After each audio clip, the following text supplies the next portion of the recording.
Hello there. Writing this post here was not my first choice, but I have grown to believe that this is a safe space. I've been going through quite a lot of emotions recently. A lot of things that happened in my past resurface, causing that trauma to come back. I don't know how to deal with the present situation, so some advice would be helpful. A few things about me that are important for this post would be that I'm 31, female, and I'm a divorcee. This entire thing is basically about my ex-husband and in-laws. So Linda, not her real name, my mother-in-law, was not my husband's biological mom. She was his mom's best friend. And after she passed away, Linda took care of my husband. A few years later, she got married to my father-in-law, and they had my sister-in-law. Although she was not his biological mom, it always seemed to me that they share a great bond. I knew that my husband loved her more than anything, and she never let him forget about her countless sacrifices.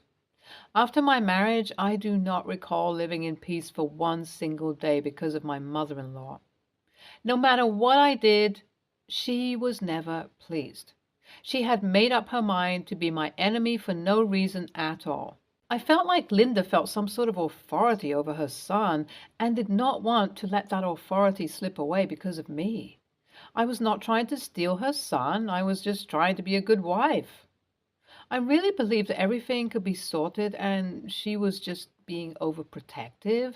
I mean, we have all heard about mother-in-laws getting overprotective when their daughter-in-law comes home, but soon I realized that this was not the case. There was something deeper and I was just wanted to unravel it. It felt like she was protective, but not of her son. Basically, her entire behavior seemed fake to me, like really fake. And as it was fated one day, I accidentally heard a terrifying conversation between her and her daughter. So she and her daughter were planning to take away the entire property. I could not get into the details to understand what their plan was as they caught me standing at the door. I had not planned on all of this, so I was not prepared. My mother-in-law literally yanked me and started screaming. I pushed her away and told her that her secret was going to be exposed in front of everyone. My sister-in-law started explaining that I had a misunderstanding, but I told her clearly that I was sure of what I had heard. As we were arguing, my husband came home. I was going to explain things when my mother-in-law started crying hysterically to the point where she fell. My husband rushed to her as she started cursing me. My husband was very confused. I tried to explain things again, but my sister-in-law shut me up while my mother-in-law said that her heart was breaking for my husband. I was confused as to what she was saying, but I told him everything that they were plotting and how she had so many dirty tricks up her sleeves. So she continued with her lies and said that she caught me cheating on my husband. My sister-in-law shamelessly supported her as both of them weaved up a false story about how I arrogantly pushed my mother-in-law as she tried to reason with me. I was taken aback at this, but I was not backing down. So I tried talking to my husband, but these two women did not let me utter a single word. Every time I started speaking, one of them would either start crying or curse me. If that was not enough, they would continue with their lies and keep on slandering me. So I started screaming and told my husband that he must believe me as they were only planting false stories to hide their crimes.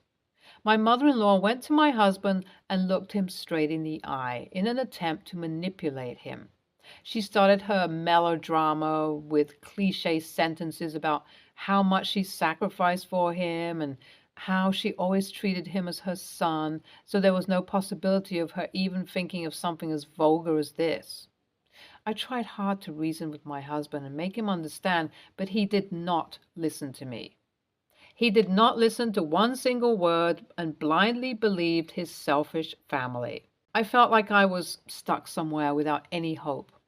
I tried really hard to explain it all, but it was clear that he would not listen to me. He chose to believe his family over his wife. And not only that, he started yelling at me for disrespecting his mom.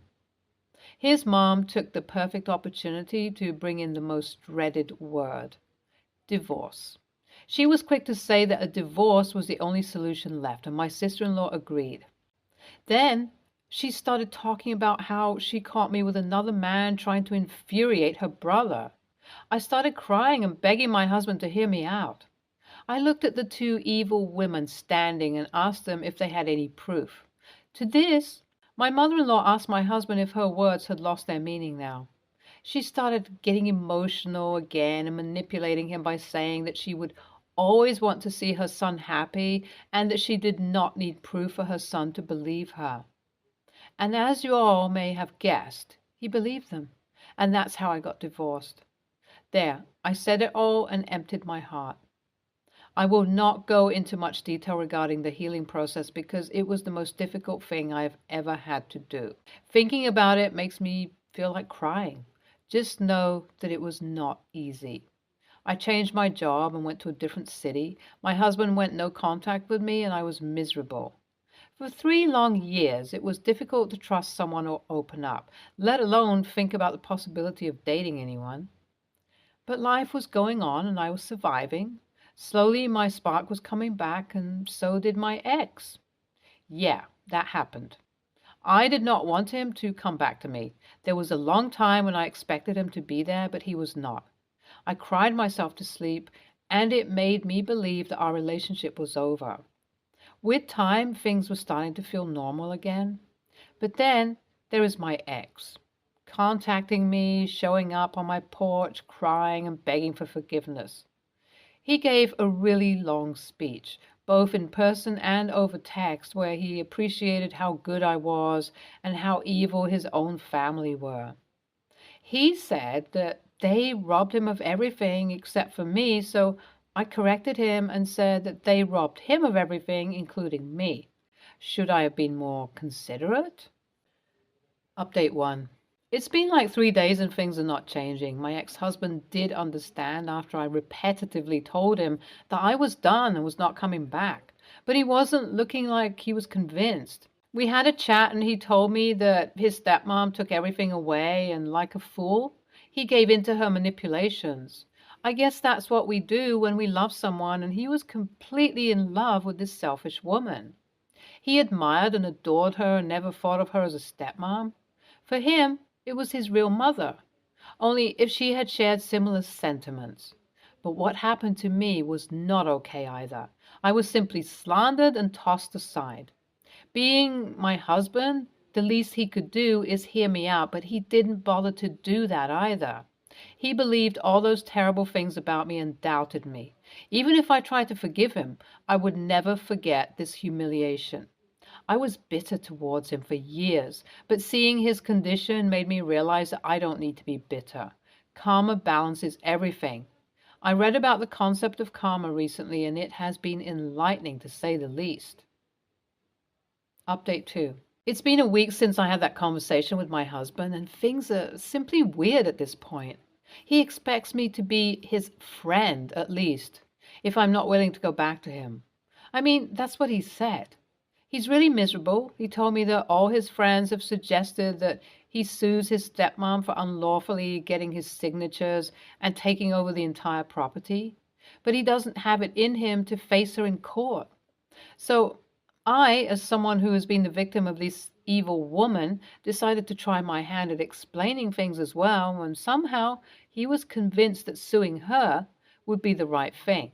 However, I told him that I will stay far away from this case as I don't want any new drama in my life.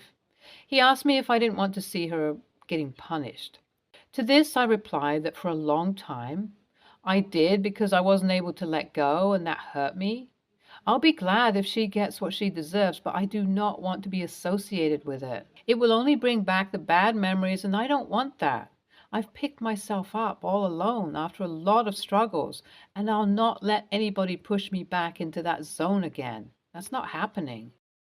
All right, guys, I'm back after what? A month? Probably. My ex-husband finally heard everyone and sued his mother-in-law, and as per what I've been hearing, he will probably win the case. Now, that would be fun. As for me, I'm staying away from it, and I've instructed my ex to also understand and respect my privacy and boundaries. As for life, things are going pretty normal except for this entire drama. I don't want to deal with these anymore. I want to live my life peacefully, far away from these people. So that will be all. My story. Thank you for listening, and thank you for writing such sweet and supportive words. NTA, I perfectly support your decision not to get into all of this. There's no need to go back to the same things which trigger you. You don't owe anything to anyone. As for your ex-mother-in-law, trust me, she will get what she deserves. NTA, your husband, although himself is going through stuff, kind of deserves it for what he did to you. Things are falling into place, girl. You're strong, kind, and beautiful. Don't let anyone pull you back, queen. Sending virtual hugs. NTA, I can't imagine how it must have felt to be sidelined like that. You deserve so much better in life, and I know you'll get it all. It's a very smart choice to not get into this mother-in-law drama. Nothing is more important than your mental health. We stand a smart queen here. Next story. I, female 25, have been dating my boyfriend, male 26, for about 2 years. Prior to our meeting, I had been in a 5-year relationship with my ex. My ex came from another country on another continent, so his native language and his culture were extremely different from mine. Me and my ex both came from a non-English speaking country, and I rapidly started learning his mother tongue and picking up a lot of his culture, food, manners. I traveled to his country about 5 times and lived there for 3 years as well. So when we broke up and I went back to my country, I spoke the language fluently and had picked up the culture. For example, I would mostly cook food from my ex-country as it was really good, and I got used to it. Anyway, I met my current boyfriend. He comes from a different country as well, but he grew up learning and speaking English at home. He also speaks another language with his family. When I met him, I forced myself to stop using the culture of my ex, as my boyfriend didn't like the food and found a lot of other things weird. At the same time, I got busy and stopped practicing the language I had spent nearly 4 years learning. Long story short, I recently realized that I couldn't speak the language fluently anymore and freaked out because I spent lots of time, money, and effort into it. So I decided to start learning the language again. And at the same time, I started living the way I used to live prior to meeting my boyfriend again. AKA, I have started cooking old dishes, watching a lot of movies from my ex-countries, etc.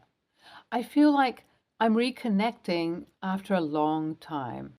Well, multiple times my boyfriend said this is disturbing to him and asked if my plan was to get back with my ex. He said that's the only reason I'm probably learning the language again and picking up the culture again. He said that because it is not my own culture, I'm being really weird and a bit of an a-hole for using another culture. He also mentioned the fact that I haven't started learning his own language. The reason why I haven't is because first, there aren't many resources. Second, he, his family, and everyone around him speak fluent English. And third, I have told myself that I would learn it if I get married to him. He is really pissed at me, and no matter how many times I try to explain that the only reason I'm learning the language again and using the culture is because I spent nearly 4 years of my life experiencing this culture. And not only did I get used to it, I also enjoyed it a lot. I'm torn as I can understand my boyfriend's point of view, but at the same time, I don't think I'm doing anything wrong. Edit. Forgot to add that while I haven't started learning my boyfriend's language, I have learned a lot about his own culture and have been cooking traditional dishes for him pretty often. On his side, he has neither learned my mother tongue nor my culture, so I also don't feel like he is being fair either. Edit 2. Thanks to everyone who commented. I realized that I'm not crazy and will have a talk to my boyfriend to answer a few questions. I started learning the language a few months before meeting my ex. It was a dream I had as a kid to learn this language. I just happened to meet my ex and he helped me a lot with becoming fluent and being exposed to the culture. Not disclosing the languages, but as I mentioned in a comment, my mother tongue is a European language. My ex's language is Chinese. NTA. So basically, your a-hole boyfriend wants you to completely assimilate into his language and culture, but wants you to excise 3 years of your life spent in another country, which you enjoyed, for his comfort. Is that about right? Honestly, if you enjoy that culture and language and your boyfriend is upset over it, dump your boyfriend. Maybe find a boyfriend who at least isn't threatened by your enjoying that language and culture. I guarantee if you did marry him, he'd insist you never again speak that language or enjoy aspects of that culture. Decide if you want to permanently abandon them. If not, dump him. NTA, since you already speak the language, why would you lose that skill? It's easier to reconnect with the language than learn a new one from scratch. He sounds like very insecure. Next story. Backstory is, I'm 33, female.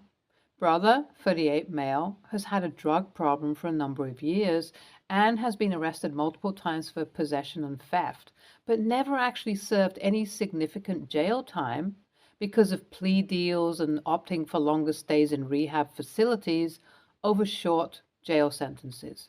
He always inevitably goes back to using, though. And his son is actually under my care after he was removed from his and his girlfriend's home when they were arrested for child endangerment for using with my nephew present. I was told when I agreed to take custody of my nephew that neither my brother nor his girlfriend is allowed to visit without a social worker supervising. If they found out either was visiting unsupervised, they would remove my nephew from my care. That hasn't been an issue with his girlfriend because she basically ran off once she had the opportunity. But in the random spans of time that my brother has been clean, he has visited with supervision. Recently, my brother was arrested again and is in jail until his hearing or until someone signs him out. There is no bail associated, but the catch is that you have to agree to be responsible for him, either by signing him into rehab or by allowing him to live with you. Obviously, none of his druggy friends has the ability to sign him out because of their own issues with the law. So he called me and asked if I could sign him out. I told him no, that I wasn't willing to agree to be responsible for him. He said it was a non-issue because he was going to go back to rehab. I said that I hoped he did, but that I wasn't willing to put my name on the line, and therefore what little security my nephew has, on his word, because he's lied to me before. He called me an asshole, said I wasn't being supportive of his efforts to get clean, and that I needed to stop holding his disease against him, and he hung up the phone on me. I feel bad because I more than anything want him to get clean, and I'm not sure that will happen in jail. But he's also been in rehab before and nothing has changed. AITA? Edited to add. Wow, this blew up way more than I expected. Just for some clarification, I would never agree to let my brother live with us. I made that mistake in the past, before my nephew was born, and I've learned my lesson, especially now with the risk to my nephew. If I were to sign him out, it would only be with the intention of bringing him straight to rehab. But there is nothing forcing him to stay in rehab. And I'm not sure what the consequences would be for me and the custody over my nephew if he disappeared from rehab and wasn't living with me, which is why I didn't want to get involved at all. Thanks to all of you for your advice, kind words, and well wishes. It is greatly appreciated to have confirmation that I've made the right decision, even though it hurts to do so. Opinion 1. NTA, he proved time and time again that he's not to be trusted. Unless he truly hit rock bottom where he has no one, homeless, etc., he will not change. Use tough love. Also, I'm not sure how your brother is, so I hope you mind your security these days more. Addicts with resentment is a bad mix. No telling what they'll do. Opinion 2. Oh, so sorry you were put in this position, OP. NTA, you are responsible for a child and made your decision for that child's security and well-being. Well done. This can't be easy.